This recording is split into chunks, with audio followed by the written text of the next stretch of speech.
Hello everyone, and welcome to another Top 5 Records video.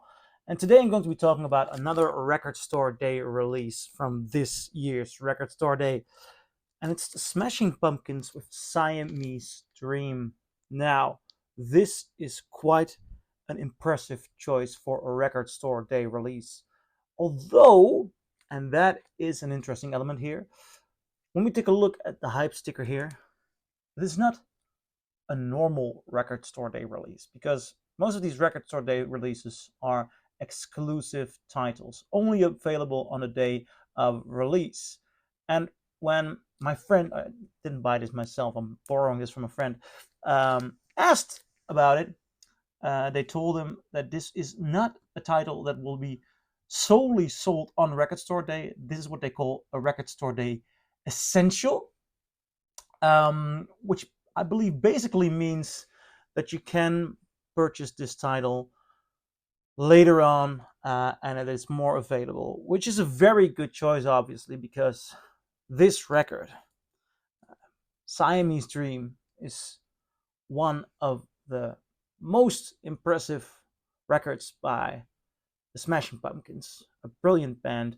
Also, when I made a video about the best records from 1993, one of the most heard comments that I got was, "Where is Siamese Dream?" Now, at the time of recording that video, you can check it on my channel.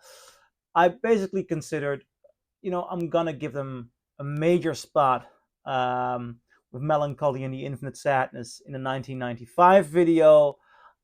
Perhaps I shouldn't give them this spot in 1993. There's a lot of great albums in 1993, and hereby, after also listening to it on vinyl, I have to say I was wrong. This record should be in that 1993 video. It's an essential. The Smashing Pumpkins here, they sound so ferocious, so beautifully rich. It's such a smash of a record with so many incredible songs here. I mean, the opening track, Cherub Rock, Today, Luna. I really loved Luna. I really loved Space Boy. But there are so many hits as well. This is a powerhouse of a 90s album. And it hasn't been reissued for a very long time until recently. We've gotten, I believe, several reissues the last couple of years. But giving this a good release on Record Store Day is worthwhile. Now, I'll show you some of this release. This is a gatefold. I like that. I've seen, especially this Record Store Day, a lot of great releases, but not a lot of gatefolds. Cardboard wise, some record companies are going out cheap. This is a gatefold, but as I told you, I did not purchase this myself. I bought it. A friend of mine bought it. I'm borrowing it from him, and I don't want to get the shrink wrap off there. So I cannot show you the inside of the gatefold. I can show you the back side of the record, and what I can also do is show you the inner sleeves, which are plain white in this case, and the records themselves, which is they are colored in red, brown with black elements there. On the label, it says indeed copyrights 1993 and 2025, referencing Virgin and Capitol Records. Fun to see Virgin there. Stamper wise, it doesn't hold any name that rings a bell to me. I didn't check who was the mastering engineer here, but I'll get into the mastering and the sound quality later on. I'll show you the other disc as well first. Also, the quality of the pressing is good. This is very, very silent vinyl. Sometimes people can complain when vinyl is colored, but basically they always add color. Black vinyl also has color, because otherwise it's hard to find out which groove to choose if you're gonna select a song in between tracks. Real vinyl is see-through. When you buy a one step or a UHQR, they do not add pigment. Is that the right English word? In the Netherlands we say pigment. So elements to give it a color, and then it's much harder to find the position, and then you can see what a record is like without it. But a black vinyl is um, also has that. Now, I do understand why a lot of people have the idea that it may sound different. Oh, I'll show you this. Yeah, the hair of my dog got in the way. I have a husky, so there's always hairs everywhere.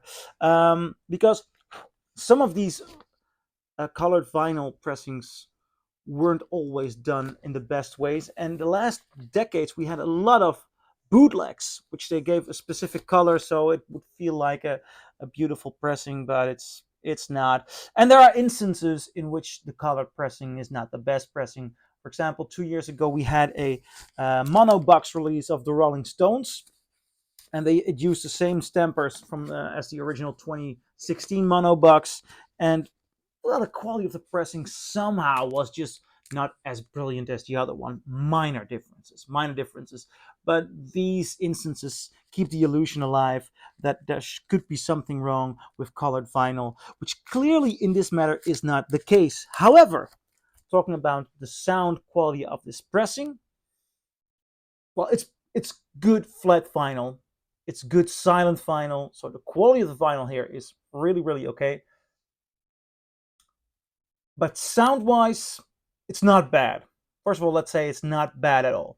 This record was beautifully, brilliantly produced. And for something that has been produced so well, I do not fully comprehend why this record, though absolutely not bad, this is not a bad pressing. It doesn't have obvious flaws, but I think it lacks depth in sound, that lacks punch in sound. I cranked the volume rather high, and I have the idea that there could be more definition in drums, guitar, vocals. Everything seems to sound a little bit more flattish, like it doesn't have the dynamics which I somehow desire. Now, this might be a vague argument, and I think I'm holding a vague argument here because I do not have an original CD or a different pressing to compare it to. I do not know what the master sounds like. The only thing that I experience here, and I also experience when I'm listening to the Melancholy and the Infinite Sadness box, which I just have here outside of the screen, which is I believe it's a 5 LP set. And I imagine when you take so much literally vinyl space for the mastering, it should be able to sound fuller, to have more kick, to have more punch, to have more definition in the guitar, because I hear amazing guitar solos, I hear amazing vocal moments from Billy Corgan, and I desire to feel them more. And it's not a cranking up the volume thing, because when I switch, for example, to, well, different record store day pressings like the Queen, the Lane Leia demos, or the Bowie live show, I feel that in every inch of my body. It has something to do with definition, with mastering, and I really wonder why both of these brilliant Smashing Pumpkins album, which have been recorded by the finest people around, you can hear that the recording quality is good, why it doesn't grab me by the throat mastering wise. Does anybody who is more familiar with the Smashing Pumpkins have an answer here? Because this cannot be a studio thing. This has to be mastering.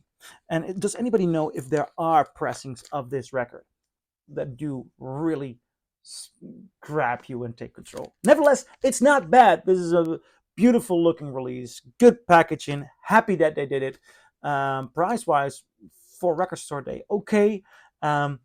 Brilliant album, good that it's available. So I am, despite the mastering, positive. So I'm curious, what do you think? Do you agree? Do you disagree? Leave a comment below, and I'll see you in my next video.